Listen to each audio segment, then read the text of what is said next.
Hello, this is Ariadne Rainbird, today talking about the festival of Imbolc or Imbolc, also known as Breed.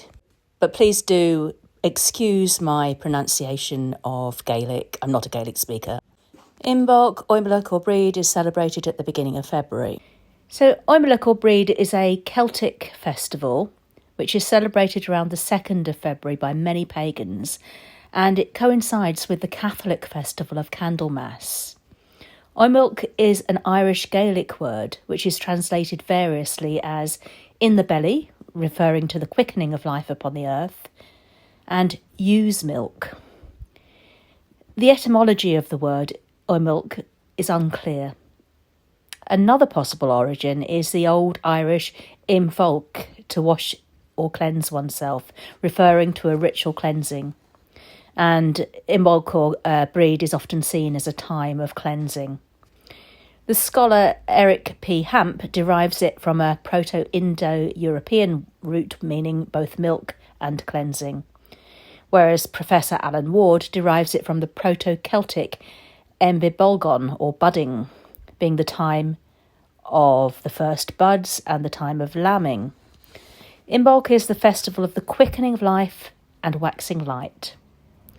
The first stirrings of the promise of spring can be seen, as the first flowers, the snowdrops and the winter aconite begin to appear.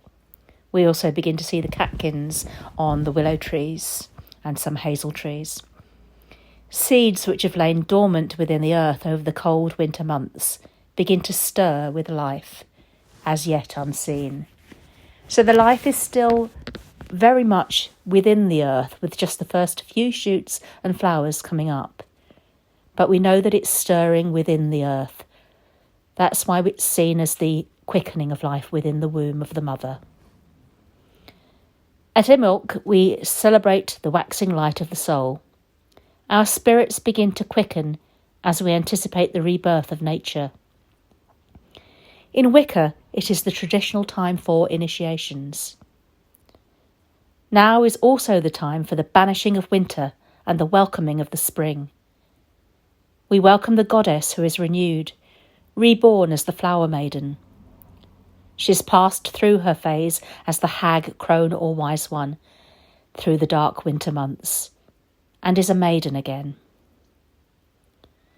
Breed or Brigid is a threefold Celtic goddess who has been Christianised into Saint Bridget, whose day is celebrated on the 1st of February.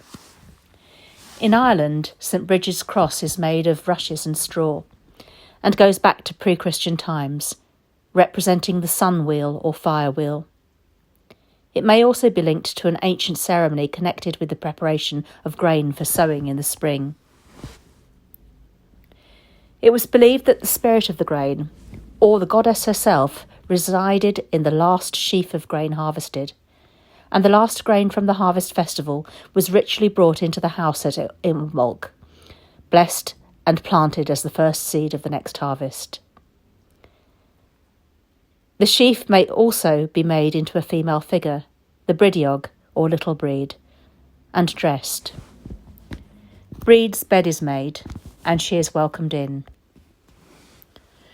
The goddess is seen in her three aspects at Imbolc: as the renewed flower maiden, or bride of fertility, awaiting the fertilising power of the sun god; as the mother within whose womb life quickens, the cauldron of renewal and growth; and as the dark crone of the winter months, which are now coming to an end.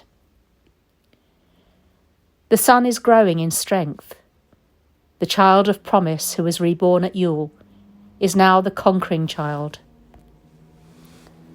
As the sun waxes in power, what was born at the solstice begins to manifest, and this is the time for individuation, as we each light our own light and set ourselves tasks and challenges.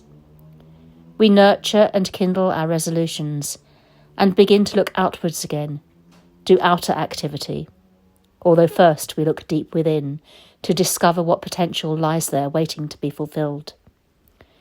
Through the weeks ahead, the days grow gradually longer, but we're still in the dark half of the year, and this is the time to develop non-physical skills, such as psychometry, clairvoyance, and recognition.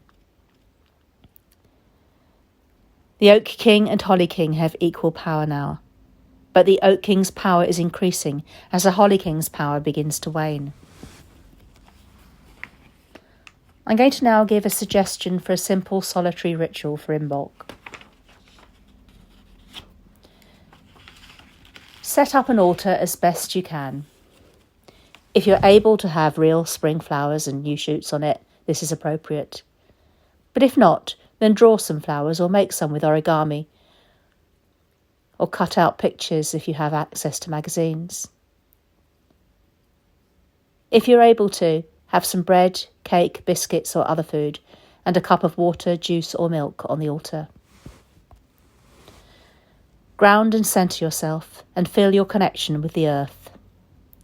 Visualise a sphere of protection around yourself, which may be in the form of a bubble. Feel safe within your sphere, within your bubble. Call upon the guardians of the four directions, the powers of air, fire, water and earth, asking for their help and guidance. Air to bring self-knowledge and inspiration. Fire to strengthen your spirit and will and to bring illumination. Water to bring understanding and depth. Earth to awaken the qualities you desire to manifest. Call upon the goddess as maiden, mother of new life, and wise one, and ask that you may understand her mysteries. Call upon the god as lord of life and death, and the growing power of the sun. Feel the increasing power of the sun warming the earth and stimulating all to stir to life.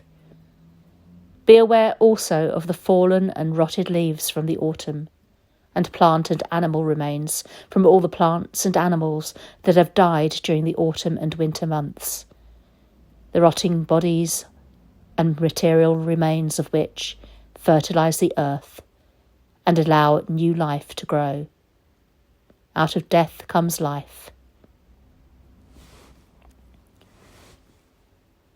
Think about the old and unhelpful parts of yourself which you wish to be rid of, and think about how they can be transformed into useful material for growth.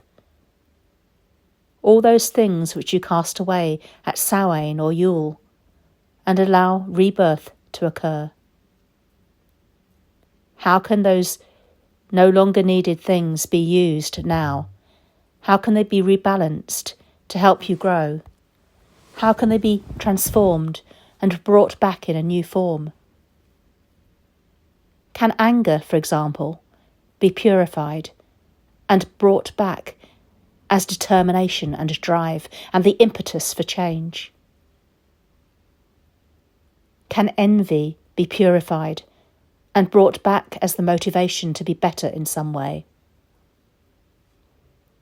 Can laziness and inertia be purified and brought back as calmness and serenity? Reintegrate what you cast aside as inappropriate or excessive at the time in a more balanced and positive form. Look deep within and see what is stirring within you, waiting to grow, if only it is given the nurturing it requires.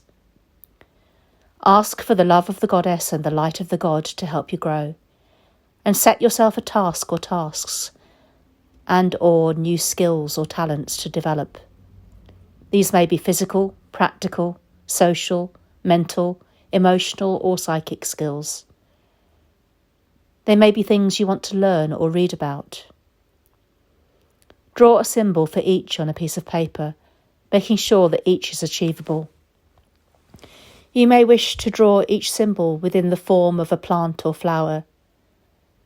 If you work in the gardens, you can visualise your intentions when gardening and planting, saying to yourself, as this seed or plant grows, so will my intention grow. Otherwise, just think of nature, of new spring plants growing and flourishing.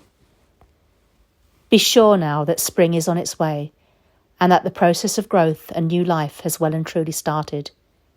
If you're able to, drum and chant. Thus we banish winter, thus we welcome spring. Say farewell to what is dead and greet each living thing. Thus we banish winter, thus we welcome spring. Say farewell to what is dead and greet each living thing. Bless the food and drink, and as you eat and drink, be aware of the life all around you, and take in the life force of the earth and sun. Thank the goddess and God and the elements, and visualize drawing the sphere of protection back into yourself. I hope that you have enjoyed this short video, and if you have, please do like the video and subscribe to my channel. Thank you for watching.